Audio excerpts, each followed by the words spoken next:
Okay, mga boss, ayan yung ating lumang vacuum. So, gagawin natin yung mukhang bago ulit. I-sprayan lang natin yan sa naliha ko na yan ng konti. So, lalagyan lang natin siya ng top coat. So, ayan, na-applyan ko na siya ng top coat. Medyo anggi-anggi lang muna, huwag nating pupuruin maigi. So, 2 patong yung ginawa ko dyan. Para kaya makintab. Pwede rin naman kayong gumamit ng mga flat na clear coat.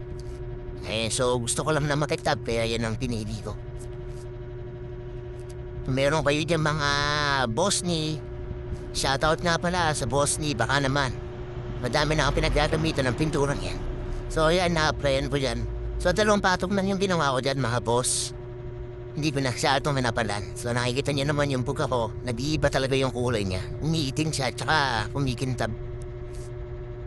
Ayan lang, ganyan lang ginagawa ko. Baka gusto nyo mag-DIY, gusto nyo gumanda yung mga plastic material nyo, pwede rin yan sa motor. Pero mas maganda kung mag-apply kayo sa motor, gumamit muna kayo ng plastic primer para mas sure ba nakakapit maigi. Kasi ibang ano na kasi yun, ibang portion na yun. Matitiklop kasi yung pagka sa motor nyo in-apply tapos basta lang na rin yan.